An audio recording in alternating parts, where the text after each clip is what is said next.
আপোনালোকে চবেই গম পাইছে যে কোকৰাঝাৰত যোনটো ঘটনা হৈছে বহুত বেয়া ঘটনা।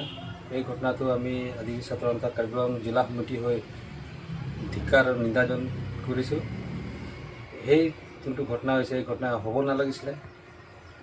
কেলৈ কি দুৰ্বৃত্ত যোন আছে তেওঁৰ কোনো ধৰ্ম বা জাতি নাথাকে আৰু আমি প্ৰশাসনক আহ্বান কৰোঁ যে যোনে দুৰ্বৃত্ত হওক যিমানজন নহওক তেওঁলোকক শাস্তি দিব লাগে। আৰু আমি দুটা পক্ষক অনুৰোধ জনাওঁ যে আপোনালোকে শান্তি বচাই থাকক। যিহেতু আগৰ পৰা আমি শান্তিকে আছোঁ, আগতকো আমি শান্তিকে থাকিব লাগিব।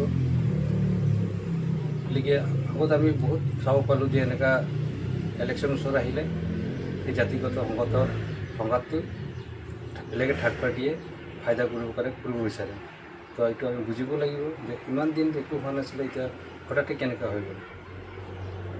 তো এইটোৱে কথা লৈ আমি চৰকাৰকো আহ্বান কৰোঁ যে আপোনালোকেও কঠোৰ ব্যৱস্থা লওক, যে এই ঘৰ জ্বলোৱা মাৰা পিটা এইবিলাক হ'ব নালাগে।